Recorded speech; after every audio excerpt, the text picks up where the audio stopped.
Bismillahirrahmanirrahim. Assalamualaikum warahmatullahi wabarakatuh.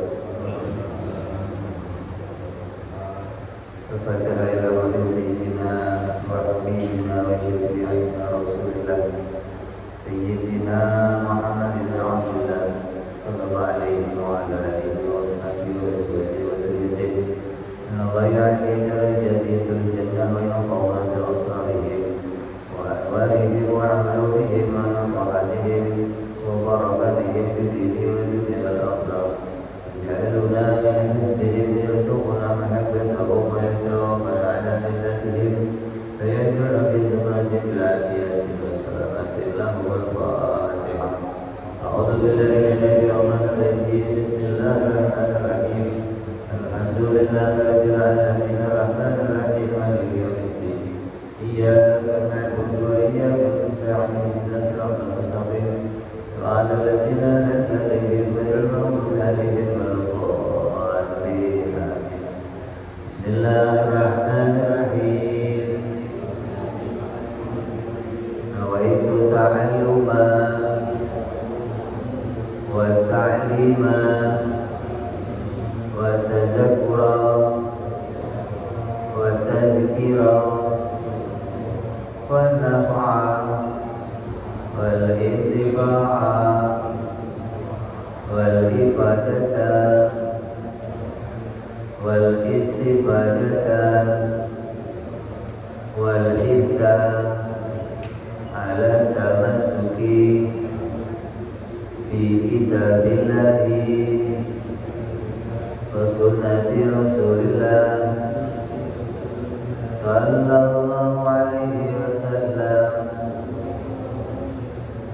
ودعاء إلى الهدى والدلالة على الخير ابتغاء مرضاته وقربه وثوابه وحسن الخاتمة مع اللطف والعافية وصلاح العاقبة.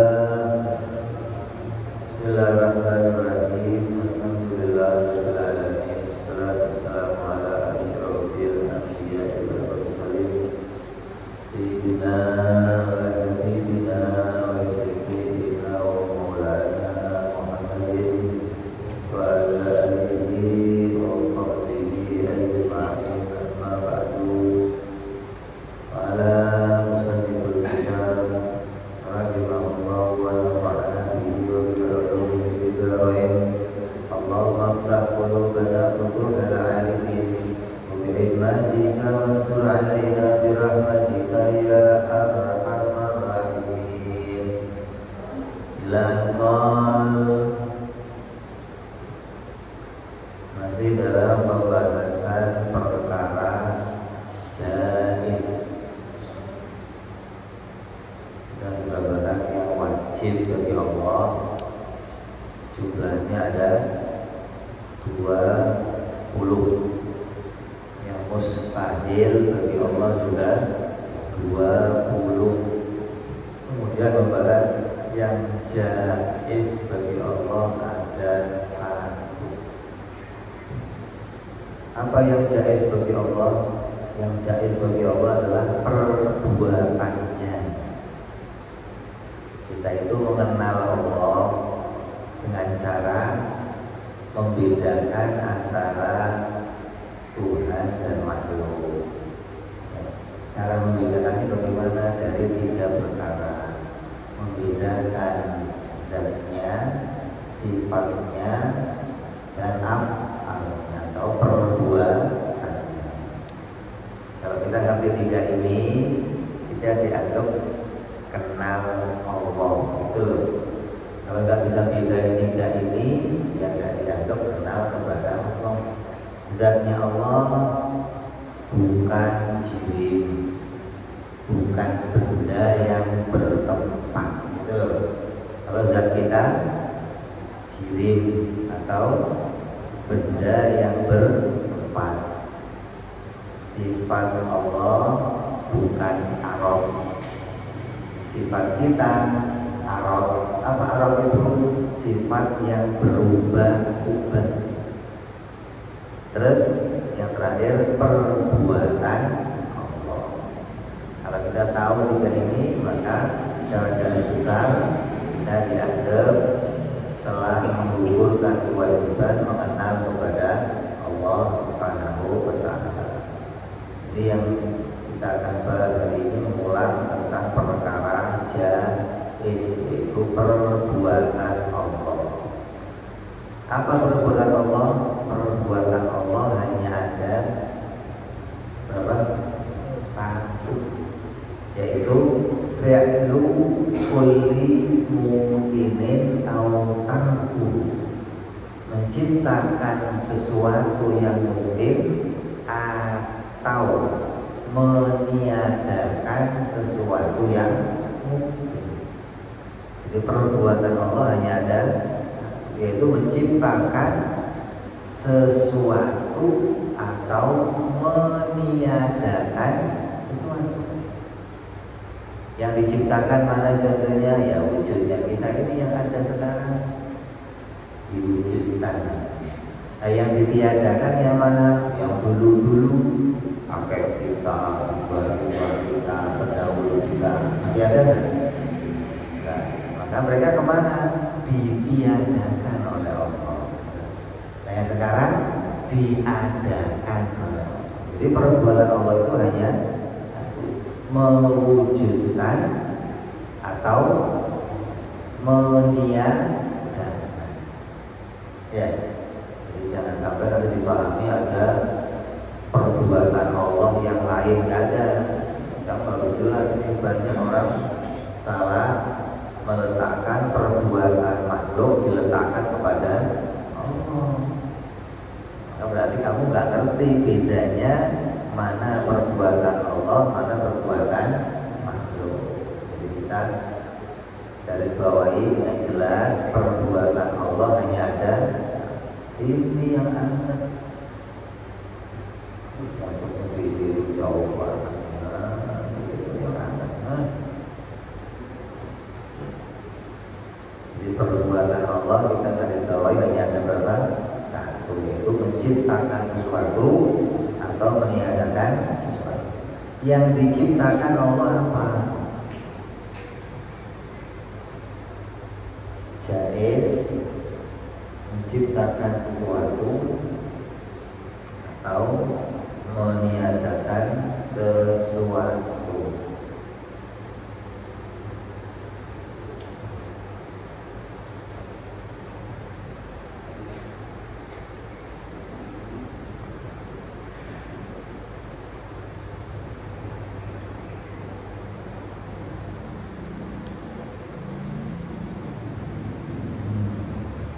Yang pertama yang diciptakan oleh Allah adalah menciptakan kebaikan dan keburukan.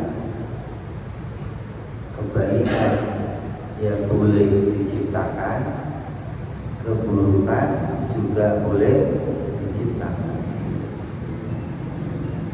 Tidak seperti pendapatnya orang-orang Salafi atau orang-orang Mu'tazilah yang mereka mengatakan Allah itu hanya menciptakan yang baik-baik saja.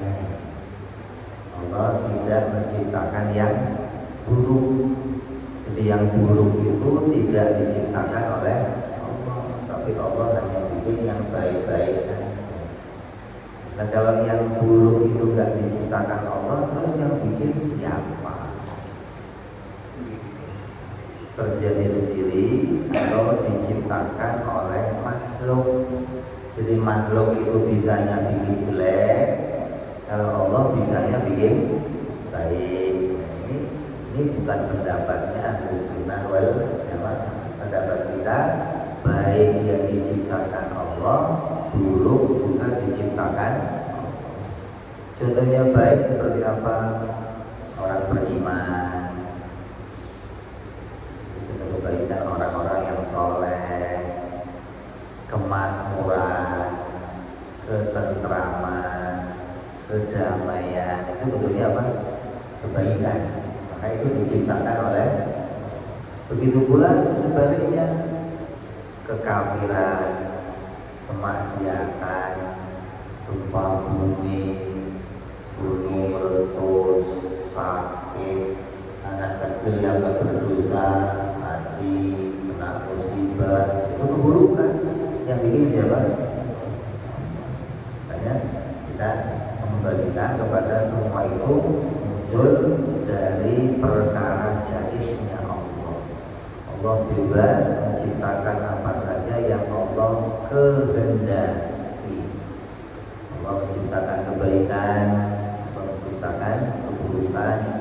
Maka apabila dia mengatakan yang baik-baik itu diciptakan Allah, yang buruk itu diciptakan kita, itu bentuknya namanya apa? Sopan santun, bukan keyakinan. Keyakinan khairihi wa syarrihi minallah.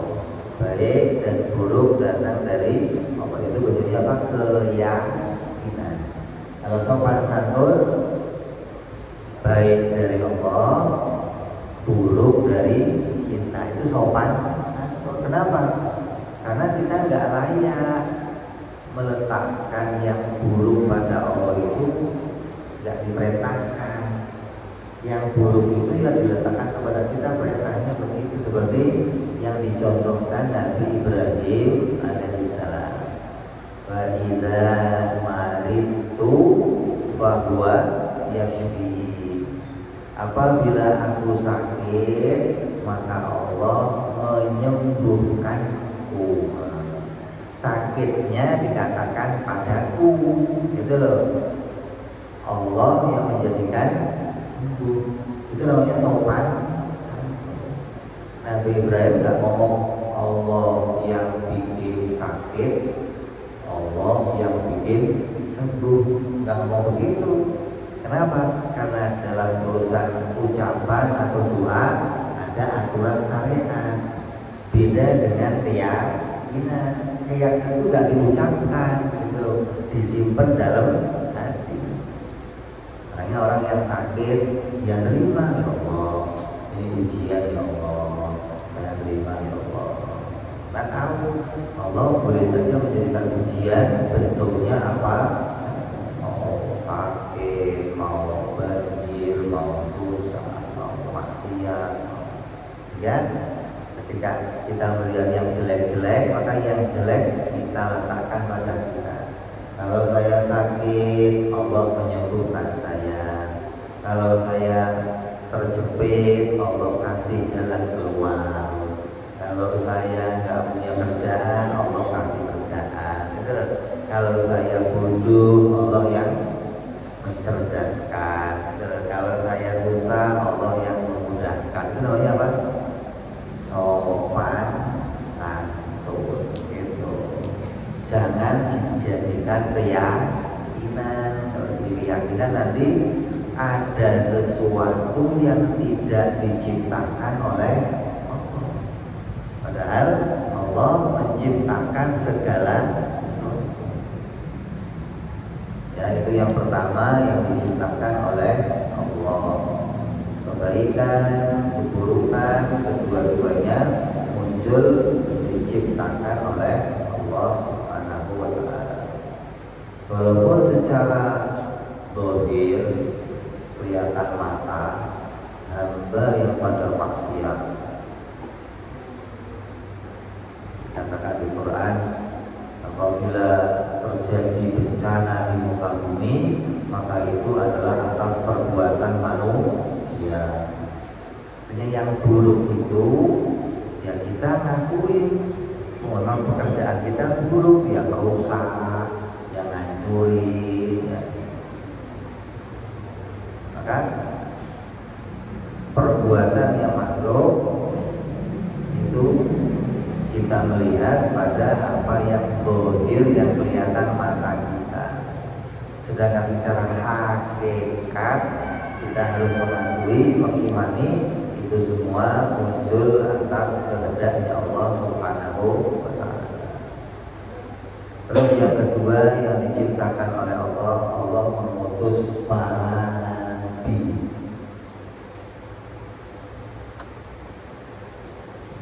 Mengutus nabi juga hukumnya apa? Jaiz. Allah mengutus nabi hukumnya jaiz. Boleh saja nabi diutus, boleh juga nabi tidak diutus. Mana buktinya? Nabi Adam terus meninggal, ganti lagi nabi yang lain, meninggal, ganti lagi nabi yang lain. Terus kadang ada kosong antara nabi yang satu ke nabi yang lain, kosong, jaraknya sampai 500 tahun. Berarti gak ada nabi kan? Menunjukkan apa? Jaiz. Allah boleh saja mengutus nabi, boleh juga tidak mengutus nabi. Kalau pendapatnya orang Mu'tazilah mengatakan Allah itu harus mengutus nabi. Kalau nggak ada nabi, akan terjadi bencana di muka bumi.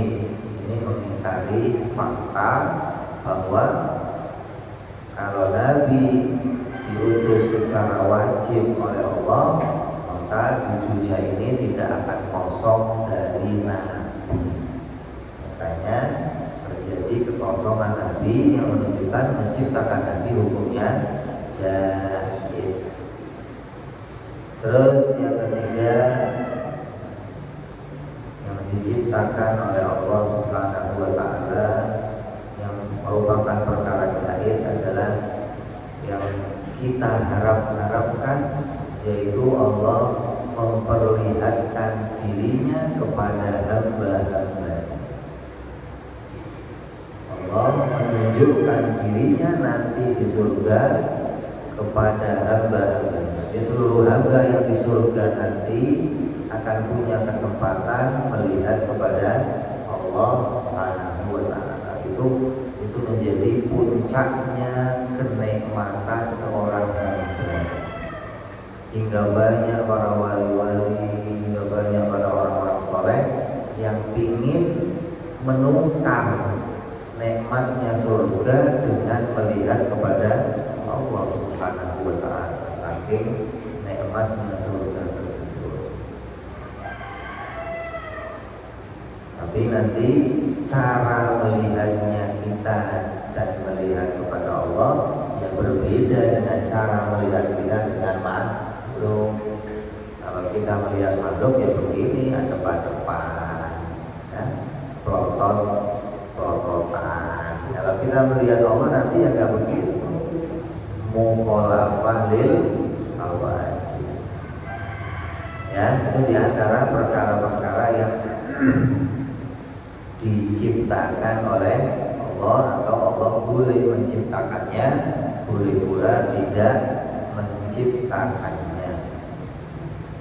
Nah, terus apa yang menjadi dalil kalau Allah itu menciptakannya jaiz, bukan wajib, juga bukan mustahil. Yang diciptakan Allah itu bukan perkara wajib dan juga bukan perkara mustahil, tapi perkara jaiz. Apa buktinya? Yang menunjukkan bahwa Allah itu menciptakan segalanya itu jaiz, buktinya adalah yang diciptakan itu mengalami perubahan.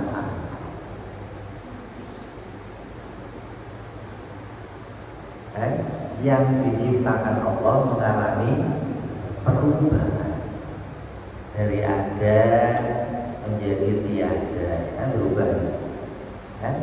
Tadi sekarang, dari kecil ke gede, sehat ke sakit, panas dingin. Jadi menunjukkan yang diciptakan oleh Allah terjadi sebuah perubahan. Maka perubahan itu menunjukkan Allah menciptakannya nggak wajib. Kalau Allah menciptakan sesuatu itu wajib, Seperti pengertian wajib yang kita pelajari adalah sesuatu yang tidak mengalami perubahan. Wajib itu nggak mengalami perubahan, nggak ada yang namanya wajib itu. Wajib itu ya ada terus namanya wajib menurut hukum akal. Contoh, Allah bikin hujan. Hukumnya apa? Jaiz, apa wajib, apa mustahil? Hukumnya jaiz. Buktinya apa jaiz? Kadang hujan, kadang nggak hujan. Kalau Allah bikinnya wajib gimana? Hujan terus, gitu loh. Kalau Allah mustahil bikin hujan gimana? Ya nggak pernah hujan, marah terus. Tapi kan nyatanya nggak begitu. Kadang hujan turun, kadang hujan, menunjukkan bikinnya jaiz, gitu loh. Bukan wajib, juga bukan mustahil. Allah bikin gempa bumi wajib apa mustahil apa jaiz? Kalau wajib gimana? Ada gempa terus nggak goyang.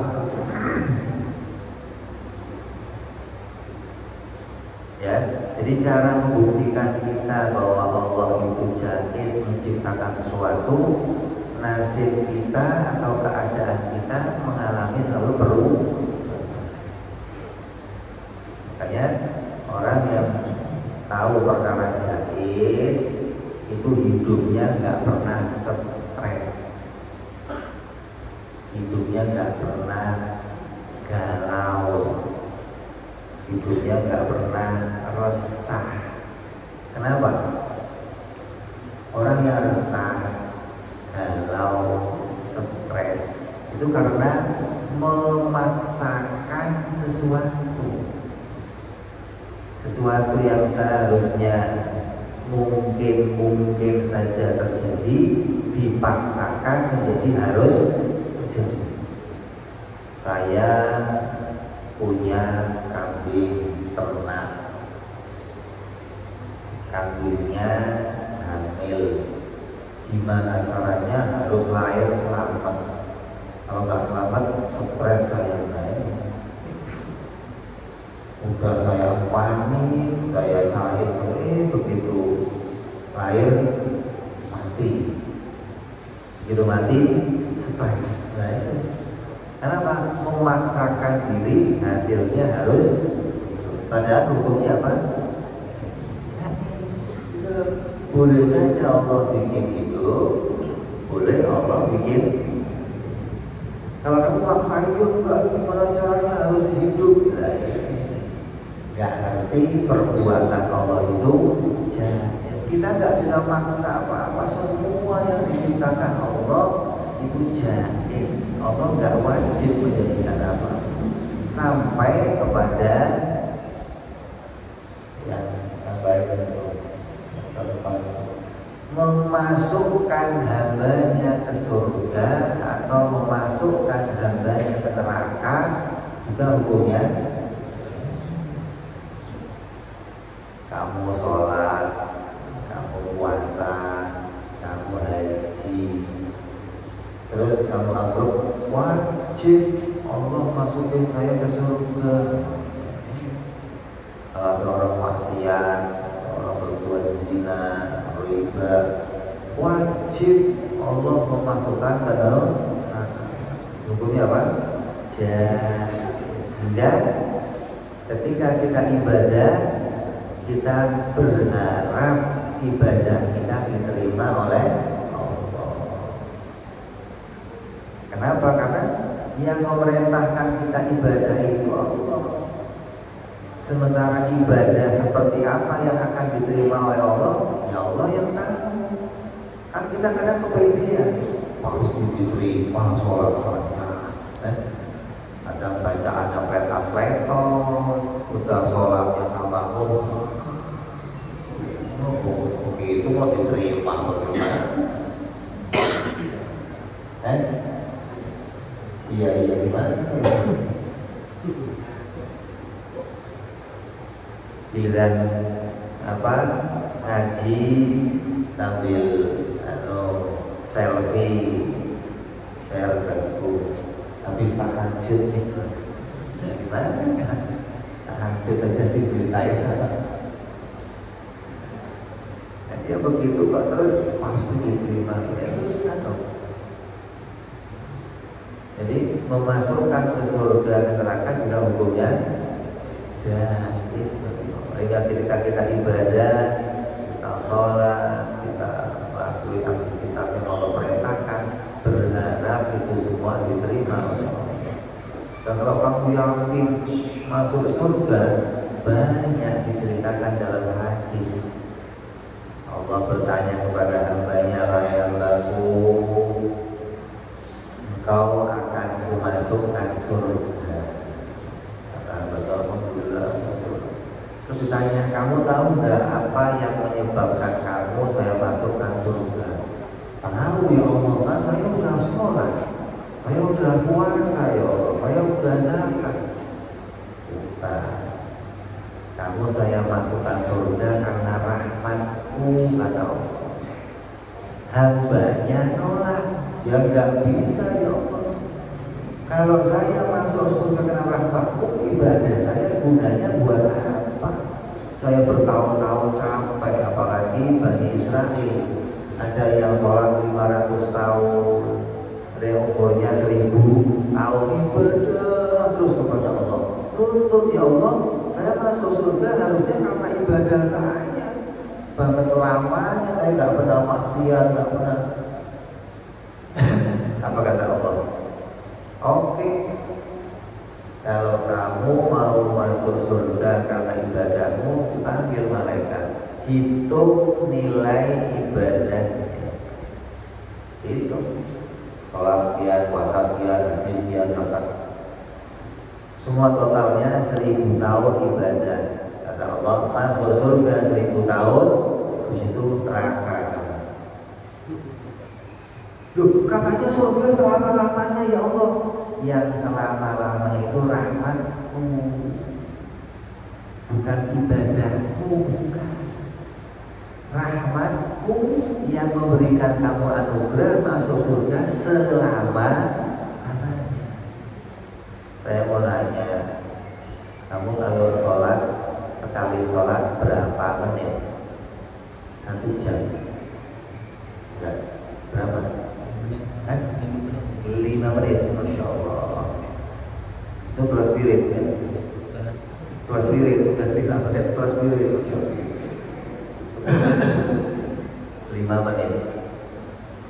Kira-kira kalau sama orang macul sehari atau orang ngelumpur nempak sehari itu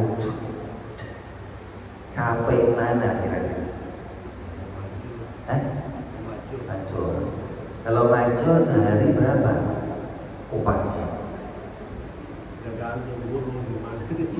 Ya inilah yang gali-gali kok ini kira-kira sehari berapa tuh?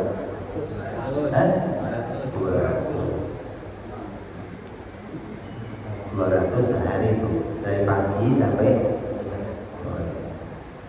Ente cuma 5 menit.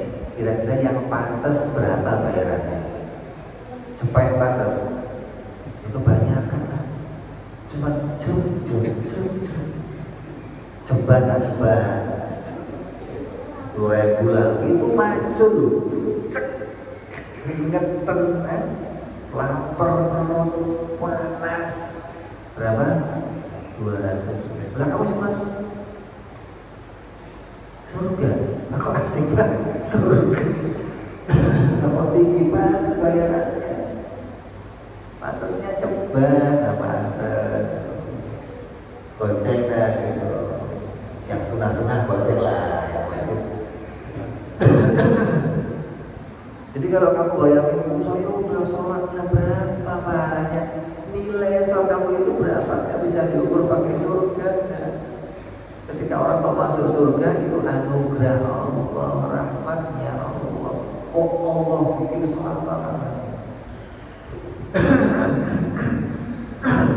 Makanya ketika penduduk surga itu masuk, semua sudah bahagia, Allah muncul, Allah menampakkan wujudnya, memperlihatkan kepada hamba-hamba. Apa kata Allah?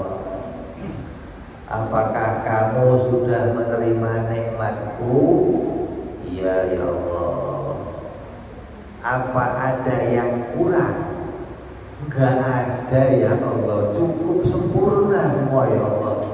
Nikmat tempatnya, makanannya, jamuannya, semua nikmat. Enggak ada yang kurang, enggak ada. Allah ada yang kurang. Apa? Nikmatku telah kuberikan kepadamu, yang kurang yang mestinya kau minta lagi apa? Keridhoanku agar kamu di sini selamanya. Itu yang kurang mestinya begitu.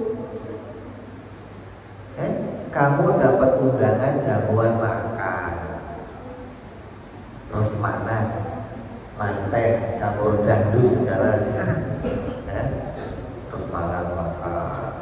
Aku waktu rumah gimana? Enak. Alhamdulillah. Lagi nambah terus. Apa yang kurang? Cukup. Terus pulang kan? Sudah makan cukup, apa lagi? Mau tidur situ kan? Kan enggak. Kalau Allah nanya gimana, sudah cukup semua? Udah. Apalagi yang kurang? Enggak ada. Ya pulang. Ngapain lagi di sini? Yang kurang mestinya kamu minta diridhoi ya Allah, biar di sini selamanya ya Allah, begitu. Maka yang menjadikan kita selama-lamanya di surga itu rahmatnya Allah Subhanahu wa ta'ala. Itu loh. Kalau diukur nilai ibadah kita, ya Allah, celupuk surga. Ya. Jadi kita tahu hingga masuknya kita ke surga, selama-lamanya di surga itu jaiz bagi Allah. Boleh Allah jadikan, boleh juga Allah tidak menjadikannya. Ya, jadi nyambung ya. Apa buktinya kalau Allah itu menciptakannya jaiz? Buktinya adalah yang diciptakan Allah mengalami perubahan. Dan kita nggak bisa memaksakan perubahan itu. Yang nanti akan merubah ya Allah lagi. Contoh, ada orang sakit, maksa sehat, bisa? Bisa nggak?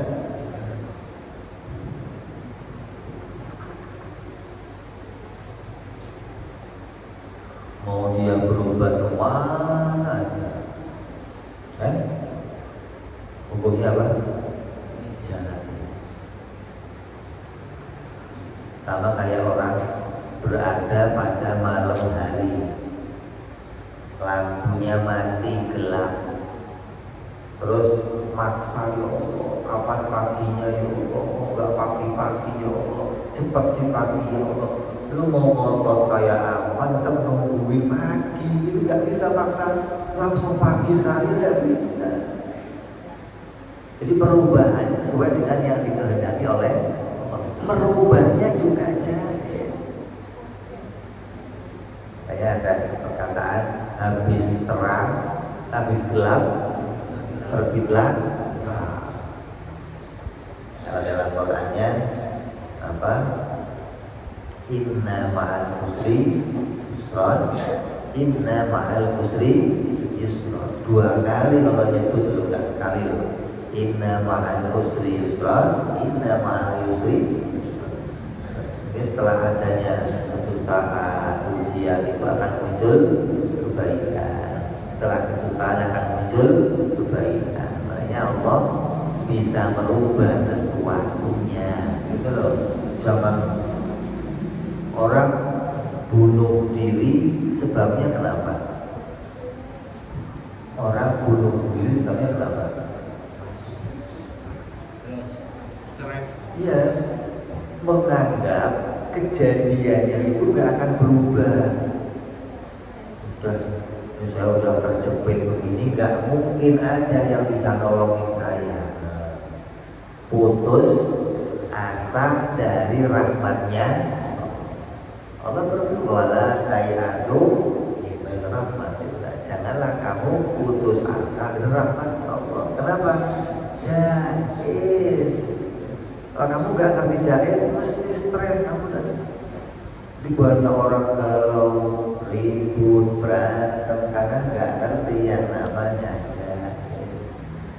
Makanya penting ngaji ini biar kamu tahu, oh saya ini tiap hari doa, berharap kepada Allah, tahajud, doa, minta rezekinya lancar, minta rezekinya maju, usaha biar udah bertahun-tahun masuk begini aja, lama-lama males buat duha, males duha ini, gara-gara duha masih begini-begini aja. Dianggap duhanya bikin kaya, dianggap waqiahnya bikin kaya. Itu salah besar. Kamu nggak boleh sholat duha pengen kaya, nggak boleh. Itu sama aja kamu dijanjikan sama orang tua kamu motor-motoran atau sepeda. Nah, kalau kamu nanti nilainya bagus, sepeda dari bapak, ya. Begitu berangkat sekolah, asal ngambil tas, lihat bapaknya, sepeda ya pak, besok sepeda ya pak, besok sepeda ya pak, kesel ini orang apa sih? Kamu begitu asal duha, rezeki ya Allah ya, duha rezeki nggak usah ditagih, Allah yang janji kok kamu nangis stop gitu. Kayaknya nggak percaya banget sama Allah pasti kamu. Kayak anak tadi sama bapaknya, pak jangan bohong ya, sepeda ya pak. Lu nggak percaya sama bapak gitu. Allah begitu, Allah mau kamu suudon gimana? Duhanya bukan untuk itu, rezeki nggak usah kamu teriak-teriak, Allah yang kasih. Wa kullu dabbatin fil ardi illa 'ala Allahi rizquha. Siap yang melata di muka bumi ini rezekinya dijatah oleh Allah, kan? Nggak usah stres kenapa kok begini. Jadi asal duha ya duha aja, asal waqiah aja, udah nggak usah ribut sama yang lain-lain. Kenapa? Hasilnya yang demikian adalah sesuatu yang dijanjikan oleh Allah. Dan jumlahnya berapa? Ya Allah yang kasih. Waktunya kapan? Ya Allah yang kasih nanti. Maka orang yang tahu jais hatinya tentram, anteng. Makanya orang Betawi begitu, punya angkot satu anteng, nggak pokoknya jais. Yang penting masih makan. Kamu nggak pilih itu maju, nah gampang. Kalau hasilnya maju juga nanti maju. Kan tenang hidupnya. Bukan hari ini gimana, besok gimana, uangnya kurang, aduh tahun depan gimana, hidupnya resah, isinya susah mikirin. Kalau anak saya kuliah duitnya dari mana, anak saya dari mana duitnya, ya Allah, stres, kadang-kadang nggak ngerti jais. Jadi kamu harus kenal sama perbuatan Allah. Ya, di perbuatan Allah hanya berapa? Ada berapa? Satu, yaitu menciptakan. Andai di dalam Al-Quran itu ada ayat, yang ayat itu bunyinya menjelaskan tentang perbuatan Allah selain menciptakan. Banyak ayatnya. Ya, di antara ayatnya seperti wa jaa rabbuka wal malaku Sofwan Sofa, dan telah datang Tuhanmu.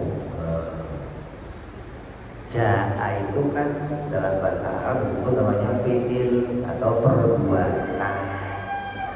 Pak Guru datang. Jadi perbuatannya Pak Guru datang itu perbuatan Pak Guru. Nah kalau Allah juga datang berarti sama dua perbuatan Allah dan perbuatan makhluk. Datang itu kan dari suatu tempat ke tempat yang namanya datang.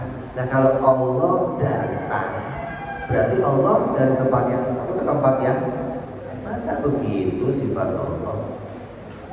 Nah terus ini kan ayat Quran, artinya gimana Bib? Ya diartinya jangan datang. Tapi kembali tadi, perbuatan Allah itu menciptakan. Jadi kalau ada kata-kata datang bagi Allah, maka maknanya apa? Mendatangkan. Itu bukan Allahnya yang datang, bukan. Tapi Allah menjadikan sesuatu datang. Gitu loh. Jangan diartikan Allahnya yang datang, jangan. Di Quran ada lagi yanzilullah, Allah turun. Kalau ada kalimat turun, maknanya apa? Menurunkan. Itu jangan Allahnya yang turun, jangan gujluk gimana sih? Jadi semua perbuatan yang diletakkan kepada Allah yang maknanya itu bukan menciptakan, kembalikan kepada makna menciptakan. Karena perbuatan Allah hanya ada satu. Allah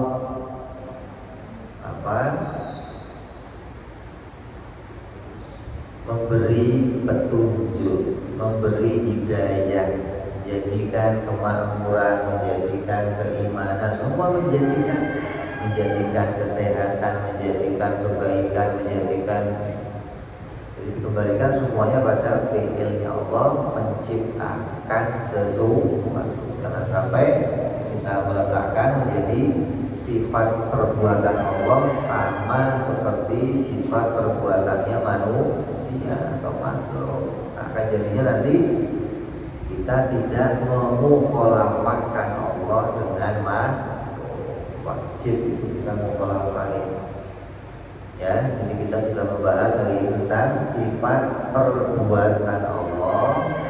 Tentang apa? Perbuatan Allah itu ada satu, yaitu menciptakan sesuatu atau meniadakan sesuatu. Dalilnya,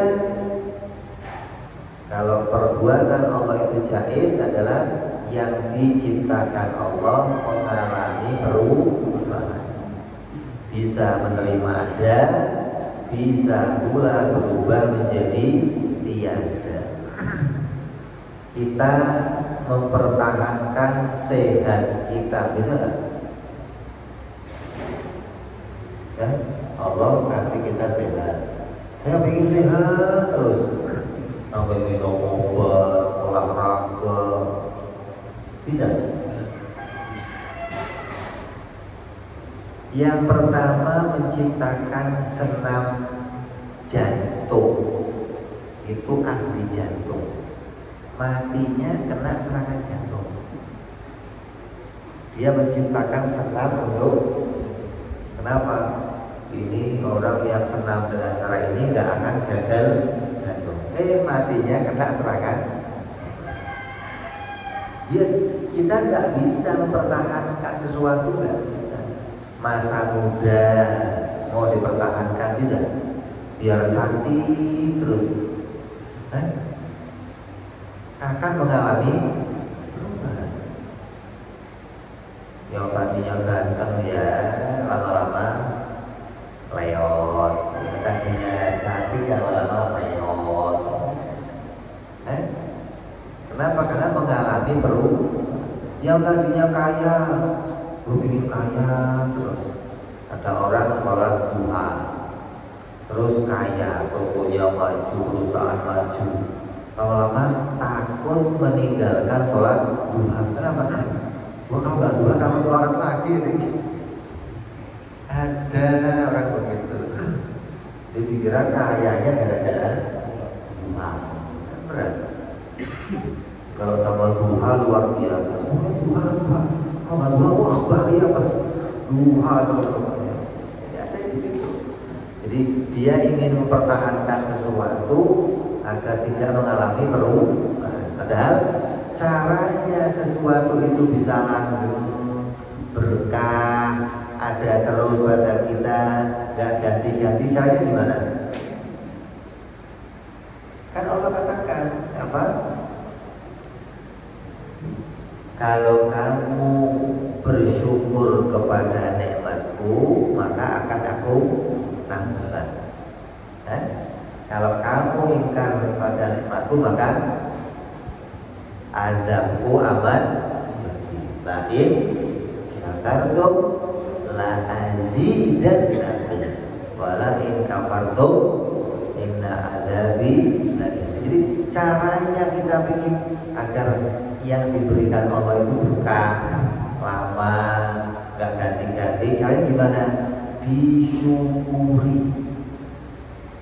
Apapun yang Allah berikan kemudian kamu syukuri, yang Allah berikan akan langgeng, kamu lama di kamu.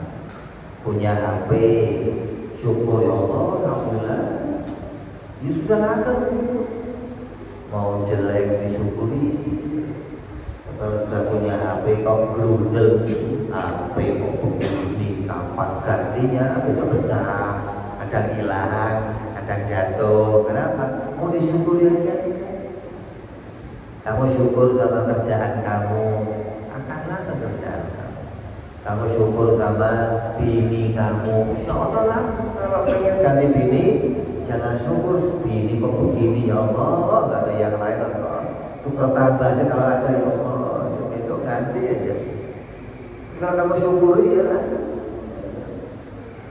Kadang orang menganggap cara melanggengkan nikmat itu dengan cara macam-macam. Karena Allah yang kasih aturan. Kalau pengen langgeng, cukup kamu bersyukur kepada nikmatmu, maka nikmat itu akan terus kamu tambahkan.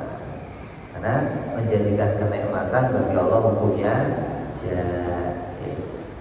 kadang orang melihat kalau Allah menjadikan sesuatu itu berbeda-beda antara yang satu dengan yang lain, dianggap gak adil. Satu orangnya kaya raya, rumah gede, perusahaan banyak, gak punya anak. Yang satu nelayan, kapal cuma satu, anaknya 7. Ini susah hidupnya. Ya Allah, gimana sih Allah? Itu yang kaya raya gak punya anak, saya yang hidup begini anak 7. Itu adil apa gak adil? Adil apa gak adil? Ngukurnya jangan dari situ gitu loh. Orang kadang menganggap dirinya udah ibadah taat, jadi imam masjid bertahun-tahun, ngurusin masjid, takbir masjid, ada di masjid, hidup begitu aja. Ono yang ada berjina sedikit, kadang main ke bar, kadang main diskotik, hidupnya kaya, mobilnya banyak. Apa saya tak maksiat aja biar kaya? Saya nggak pernah maksiat kok begini. Ono yang campur-campur maksiat kok hidupnya kok. Ukurnya jangan dari situ, jangan. Allah itu memberikan sesuatu kepada hambanya kan atas pilihannya sendiri. Gak bisa kita paksa, gak bisa kita intervensi, gak bisa kita marahin, gak bisa. Terus ketika kita melihat Allah kok memberikan berbeda-beda, maka gimana cara kita mensikapi dan bersyukur gitu loh. Allah kaya, saya Gimana caranya hati kita tetap tentram kepada pilihannya Allah, hatinya gak gonjang ganjing. Caranya gimana? Kita ambil contoh orang yang sekarang kaya raya di dunia, siapa kira-kira? Haji Mukni. Siapa? Yang kaya raya sedunia siapa? Raja Salman, Raja Arab dah. Tiba-tiba Raja Salman datang ke Masjid Al-Alim.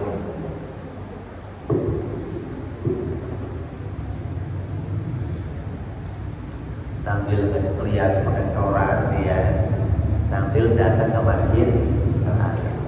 Semua dikumpulin. Terus mau bagi-bagi duit. Panggil imam masjid, juta.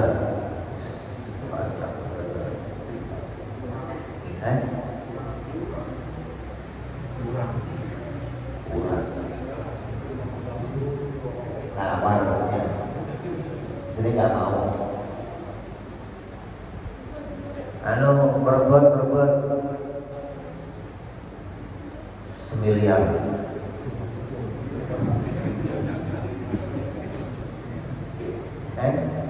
Ini kira-kira imam masjid protes ya? Kenapa protesnya? Protesnya kenapa? Gak adil gitu. Harusnya gimana?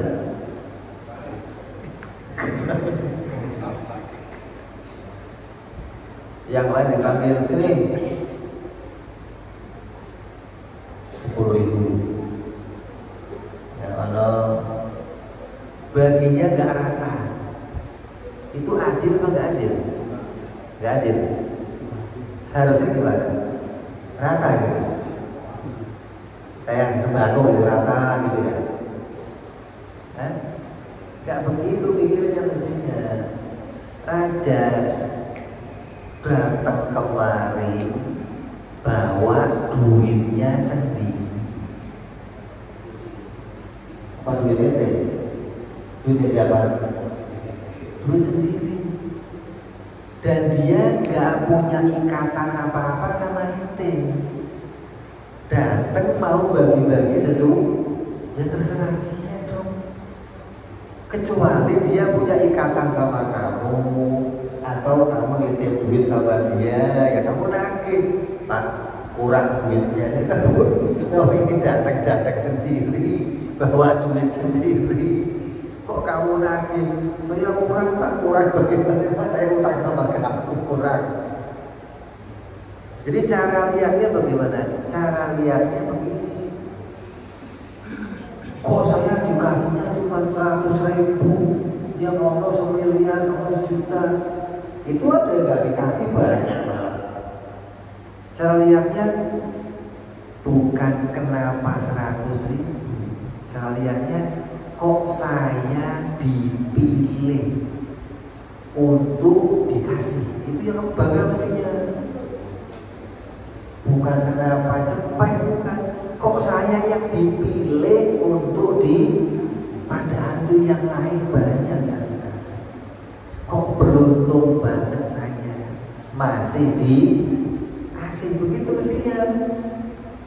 Allah ini zat yang maha baik. Kamu didatangkan oleh Allah dan diberi sesuatu oleh Allah, maka mestinya kamu bersyukur, ya Allah, kok saya dipilih untuk dikasih, ya Allah. Apa yang paling berharga dikasih kita sama Allah? Iman. Yang lain yang nggak dikasih iman ada? Banyak dikasih iman. Dikasih toat kamu, dikasih sehat kamu, dikasih masih bisa sarapan. Yang lain banyak yang maksiat, banyak yang sakit, banyak yang nggak sarapan. Kamu masih banyak, iman masih dapat, Islam masih dapat, kesehatan masih dapat, sarapan ya habis ini masih dapat. Gara-gara belum ada gocapan di kantong, protes, ya Allah, ada yang kurang ya Allah, kayaknya ya Allah, belum ada ganjilnya. Ini kan aneh. Jadi lihatnya jangan banyak atau sedikitnya, lihatnya kok saya dikasih gitu loh. Ketika kamu bisa lihat yang seperti itu, akan munculnya syukur, ya Allah, alhamdulillah. Walaupun sedikit. Ada seorang yang setiap hari bolak-balik ke masjid, ya Arab soleh, orangnya orang soleh. Asal pulang dari masjid ke rumahnya, lewat rumah makan Padang, lihat orang makan macam-macam. Nanti lewat rumah makan lain lagi, lihat rumah. Begitu nyampe rumah, nanya sama bininya, "Nih hari ini syaratnya apa, sarapannya?" Belum ada apa-apa. Adanya cuma itu, kedelai yang panjang-panjang itu, buka gitu kan, kacang panjang kedelai, sup, marah, apa makan kok nggak ngerti, capek dari luar. Di sana tuh lihat ada makanan ini, masa di sini saya seperti begini doang. Ribut, protes. Yang tadi buka makan sambil ngomel, udah hatinya gak enak, makannya tambah gak enak, serep lagi, gak karuan. Bungkusnya, bekasnya dibuang. Itu dibuat di luar rumah dia. Ada seseorang yang terima, dan dengan diterima duduk di bawah jendela rumahnya sambil makan. Alhamdulillah, ya Allah, gak repot-repot nyari, ya Allah. Bungkusnya, kulitnya itu. Ini orang yang tadi ngomel ribut keluar ya, masih nikmat. Alhamdulillah, ya Allah. Gak perlu rame-rame nanem, gak perlu rame-rame ke sono. Bingung, ini orang kok bisa bersyukur dapatnya cuma kulitnya. Kenapa? Karena tadi yang dilihat bukan banyaknya, kok dikasih saya, ya Allah. Itu lo lihatnya. Kalau kamu bisa lihatnya seperti itu, gak ada hati kamu gundah gulana, gak ada. Hidup nikmat. Tetangga mau beli motor, bodoh amat. Tetangga beli mobil, gak ada urusan. Tetangga rumahnya baru lagi, gak apa-apa. Hatinya gondok kira-kira. Nah, orang yang gak ngerti ini, tetangga beli motor deg-degan, beli mobil kejar-kejar, tetangga beli rumah baru semaput. Kenapa hatinya hasut? Kenapa kok dia lebih banyak? Kenapa kok baik? Gak ngerti jais. Bebas bagi Allah memberikan apapun yang Allah kehendaki. Kenapa orang kaya itu, orang kafir kok kaya-kaya, orang miskin kok melarat? Nah, kalau kamu pengen kaya, kafir aja, barangkali kaya nanti. Kenapa?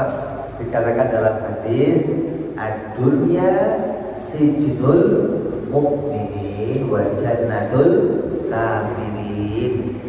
Dan dunia itu penjara bagi orang Islam dan surga bagi orang kafir. Dan Artinya apa? Di dunia orang Islam itu terpenjara. Kok terpenjara? Nah, serba dilarang. Ini nggak boleh, ini nggak boleh, harus begini, pakaian begini, telanjang begini nggak boleh. Kan kayak terpenjara, diatur semuanya. Nah, orang kafir bebas mau makan apa, terus rakyatnya lah kan surga. Hingga karena kehendaknya Allah menghendaki orang itu tetap kafir, tambah dibikin kaya sama Allah, tambah dibikin agar apa? Gak sempet mikirin akhirat, gak sempet mikirin modal nanti untuk kesono. Dipikirin senang-senang di dunia, hidup di dunia, nikmat di dunia. Orang mungkin kan gak ini mikirin gimana sabar, modal di akhirat, ibadah, taat. Ketika ada orang Muslim kok kaya dibikin melarat sama Allah, itu diingatkan masalah akhirat. Jangan kebablasan. Akhirnya alhaqumul takatsur hatta zurtumul. Maka Allah mengingatkan, yang sehat dibikin sakit, yang kaya dibikin melarat, yang kerjaannya lancar diganjel. Biar apa? Ingat Allah. Makanya saya kalau ada santri datang, Bib, doain biar lancar lagi kerjaan saya, Bib, biar maju lagi. Gua doain lu melarat. Kok begitu, Bib? Lu kalau melarat mau ngaji, kalau melarat ke majelis taklim. Kalau kaya malah boro-boro ingat majelis taklim. Cok. Begitu jatuh katakan ini. Aduh, ini mudah-mudahan melarat terus. Ingat kan sahabat Nabi yang namanya siapa? Sa'labah. Kata Nabi, jangan Sa'labah, jangan. Pengen kaya ya Rasul, jangan. Coba begini aja bagus kamu melarat. Nabi aja gak boleh ya. Kenapa? Nabi tahu kamu kalau kaya nanti macam-macam.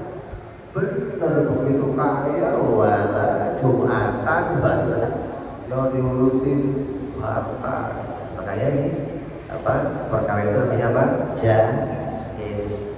Kalau orang tahu itu, yang dilihat bukan banyaknya yang Allah kasih, tapi yang dilihat apa? Kok saya dikasih gitu loh. Yang lain banyak yang enggak, maka akan muncul rasa syukur kepada Allah Subhanahu wa Ta'ala. Ya, ini bahasan kita tentang perkara jaiz. Insyaallah kita sambung yang akan datang bicara tentang sifat perbuatan Allah. Jadi bicaranya perbuatan Allah. Ada satu. Yang besok kita akan bicara sifat perbuatan Allah. Ya, kamu akan tahu mana perbuatan makhluk, mana perbuatan Allah. Biar tidak disamakan.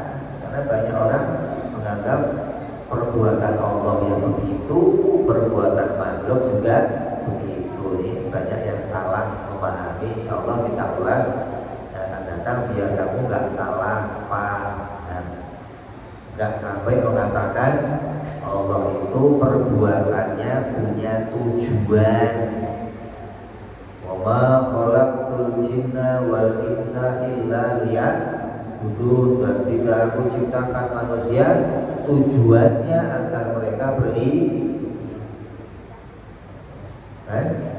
Allah perbuatannya punya tujuan. Saya beribadah tujuannya pengen masuk, sama dong berarti sama-sama punya. Gak boleh. Kita akan jelaskan yang akan datang bahwa perbuatan Allah gak begitu. Perbuatan yang punya tujuan itu perbuatan makhluk, bukan perbuatan Allah. Kita akan jelaskan yang akan datang insya Allah. Mudah-mudahan Dengan pahamnya kita perkara jais, hati kita diberikan ketenangan oleh Allah, ketentraman oleh Allah, menerima takdirnya Allah, menerima pembagian dari Allah, hatinya selalu bersyukur, selalu gembira, dan bisa ridho kepada setiap pembagian dari Allah Subhanahu wa Ta'ala, sampai nanti pada akhir hayat kita menerima apapun nasib dan jatah dari Allah, hingga hati kita tenang, tidak lagi gonjang-ganjing, tidak lagi merasa mengharapkan pemberian dari selain Allah, hanya berharap pada Allah Subhanahu wa Ta'ala. Amin ya rabbal alamin. Ala hadhihi niyyah wa ala niyatin shalah wa ila hadratin nabi. Al-Fatihah. A'udzu billahi minasyaitonir rajim. Bismillahir rahmanir rahim. Alhamdulillahi rabbil alamin arrahmanir rahim maliki yaumiddin. Iyyaka na'budu wa iyyaka nasta'in. Ihdinas siratal mustaqim. Siratal ladzina an'amta 'alaihim ghairil maghdubi 'alaihim waladdallin. Amin.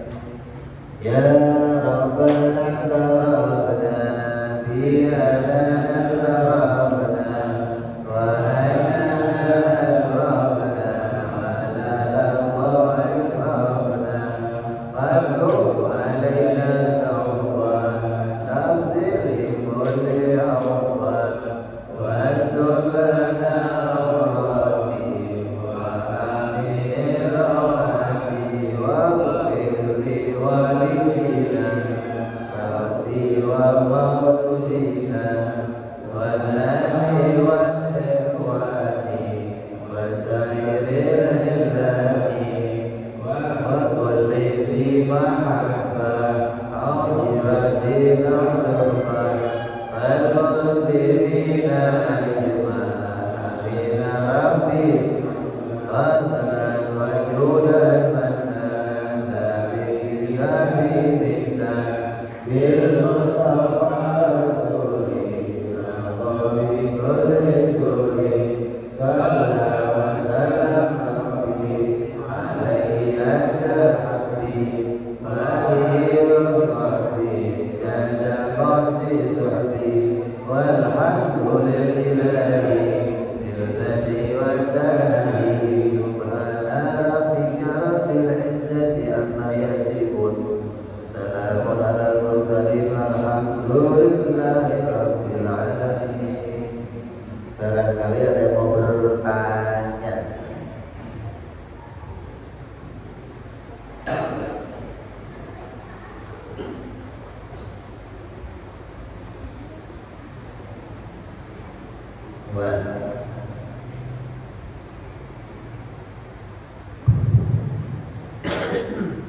Jemaah sekalian, barangkali ada yang bertanya sekitar dari masalah yang dibahas tentang yakis ini. Mungkin ada satu atau dua yang dipersilakan.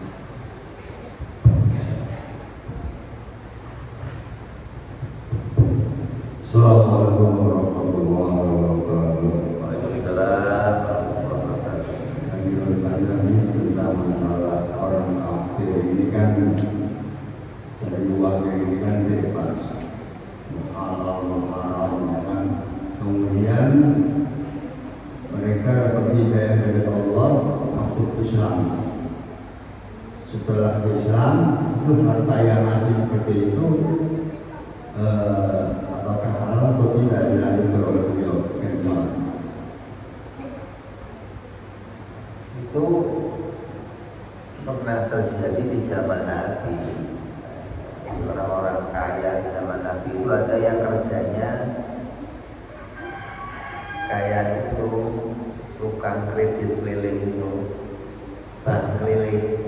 Itu di zaman Nabi ada, Arab-Arab itu keliling, tapi renten, ada bunganya kan, utang sekian bayar sekian, masuk kampung-kampung nih sampai kaya raya.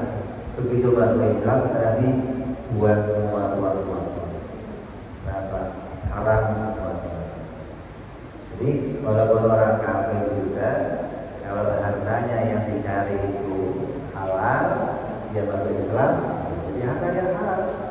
Kayak orang kafir kok jual pakaian, nelayan, punya kapal banyak, ke Islam, ya halal hartanya. Kalau orang kafir kok diskotik, kerjanya judi, duitnya banyak, ke Islam ya haram, semua sama. Jadi, makanya kita ini juga boleh menerima pembeliannya mereka ketika mereka mau ngasih. Tapi lihat kerjanya apa gitu. Dalam fikih sampai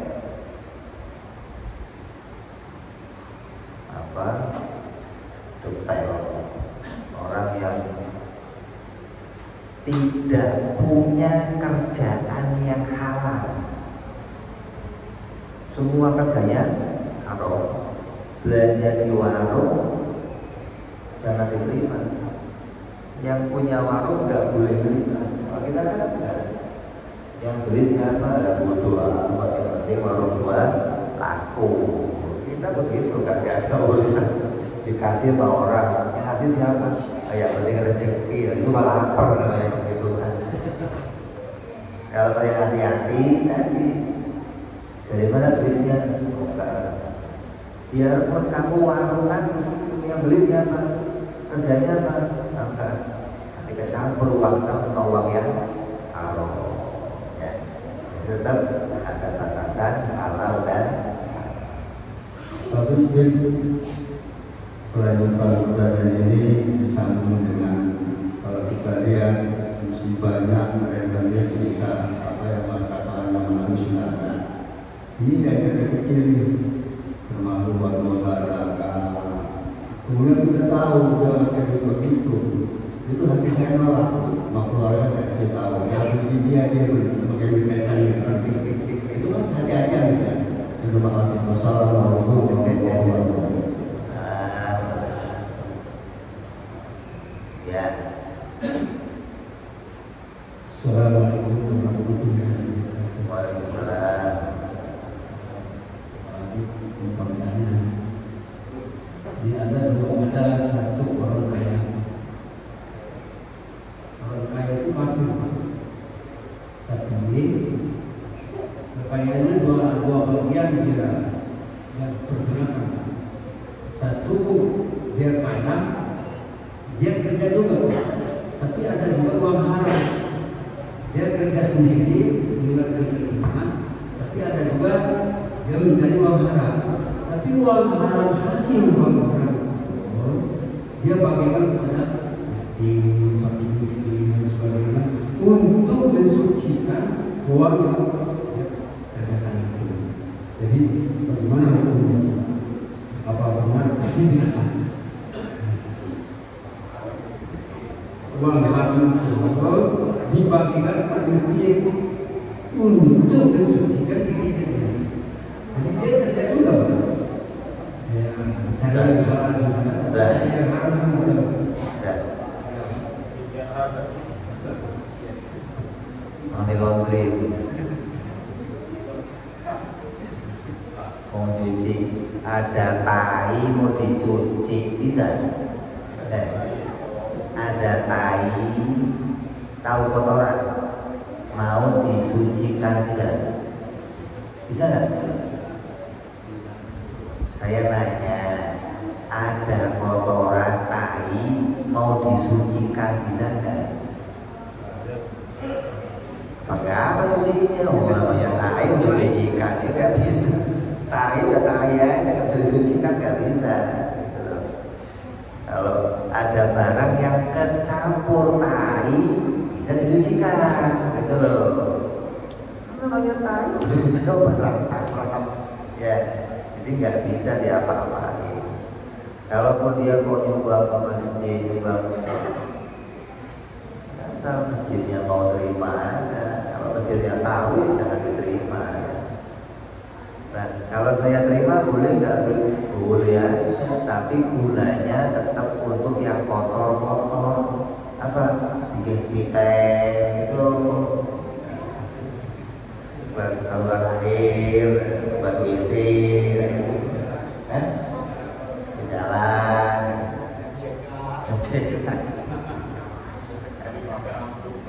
Jangan diberi lampu.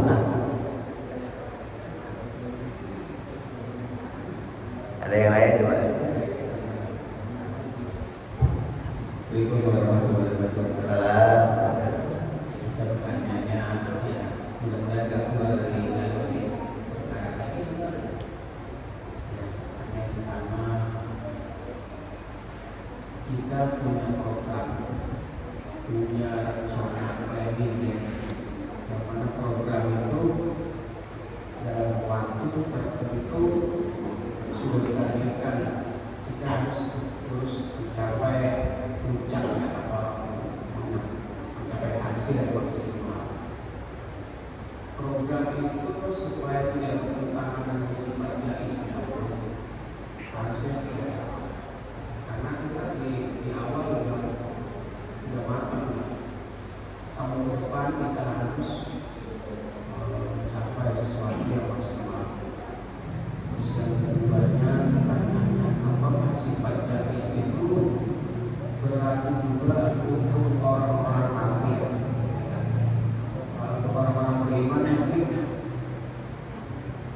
karena di dunia ini sudah beriman. Kalau orang-orang kafir, apakah Allah masih punya sifat jahis kepada orang-orang kafir yang nyata-nyata mungkin kekafirannya kita sendiri sebagai sahabat, sebagai pengabat tidak pernah tahu sampai di mana kekafirannya. Apakah itu tadi Allah bisa berlaku seperti Islam kepada orang kafir? Assalamualaikum warahmatullahi wabarakatuh. Yang namanya mempunyai planning atau jadwal itu manusia ya biasanya punya jadwal. Saya pagi bangun nanti jam sekian mau begini, siang mau begini ya. Ada kan? Sore mau begini, malam mau begini kan ada. Atau program kerja setahun, saya tahun ini bulan ini akan ke pabrik sini, bulan depan akan buka ini, boleh. Nah jadinya ya terserah Allah. Ibu kalau kita punya planning, boleh, maka dikatakan fa'idza azamta fatawakkal 'ala Allah. Kalau kamu berazam, punya niat, punya planning, harus tawakal kepada Allah. Ya, ini akan saya laksanakan, akan terjadi kalau mendapatkan ridhonya Allah. Kalau gagal gimana? Ya jangan kecewa orang. Kenapa kok gagal? Cuma gara-gara lu gagal. Jadinya repot. Ya boleh dong, boleh. Saya mau kawin usia 25 kayak Nabi, boleh. Begitu 25 nggak kawin sampai 50 tahun nggak kawin. Ya namanya jomblo mania mau bahagia. Nah terus urusan orang kafir. Orang kafir juga jaiz. Boleh saja akhir ayatnya masuk agama Islam. Kan nggak ada orang kafir dari bayi kafir sampai mati. Kan nggak jaiz juga. Allah boleh merubah keadaan kafirnya balik jadi mukmin. Ada yang mukmin tengah-tengah murtad jadi kafir. Itu dong boleh perkara jaiz. Apabila Allah menjadikan hidayah, makanya orang kafir akan jadi orang muslim. Jadi nggak harus tiap orang kafir sampai mati harus kafir, enggak, tetap hukumnya jaiz. Allah boleh berubah jadi orang yang beriman. Ya, yang lain. Assalamualaikum warahmatullahi wabarakatuh. Waalaikumsalam warahmatullahi wabarakatuh. Siang ini kemarin ceritanya gini, kali penerimaan murid pada sekolah. Saya kebetulan cucu saya ini mau masuk SD. Ternyata pemerintah buat peraturan yang usianya udah tua, yang tahu bahwa jadinya di atas 7 tahun.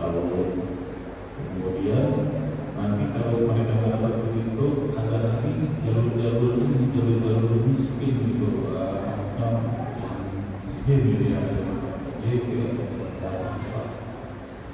kemudian karena saya RT nih, mantu saya bilang, Pak itu kalau sekarang kalau nggak pakai KJP susah masukin anak. Oh, jadi kalau yang jalur itu lah kayak macam-macam tuh pakai jawabannya yang kuning itu gitu. Nah, saya bilang karena saya sudah ngaji sama Habib, alhamdulillah, saya bilang nggak usah dipikirin, entar anakmu itu berezekinya dari Allah. Itu kata Habib tuh. Nanti juga kalau memang dia rezekinya, pasti insya Allah dia juga pasti dapat. Tapi kalau dia nggak dapat, mungkin belum rezekinya. Tapi orang bulan kemarin dia kasih kabar, iya Pak dapat katanya. Nah itu jatahnya ada. Nah yang saya mau tanyakan, kira-kira pemerintah buat peraturan begini benar nggak? Nah kalau nggak benar nih, kalau nggak benar ini salah siapa? Makanya saya juga bingung nih kalau ada teman-teman yang kalau saya nggak mau ada keluarga yang minta pernyataan tidak mampu. Kan itu ada pernyataan tidak mampu bahwa benar saya adalah warga tidak mampu. Kalau dia mampu saya nggak mau. Kau bikinnya sendiri. Saya nggak mau menyatakan kalau kamu warga tidak mampu. Karena saya takut nanti pertanggungjawabannya di akhirat.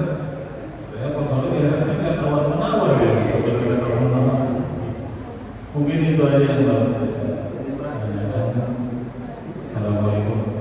Waalaikumsalam warahmatullahi wabarakatuh.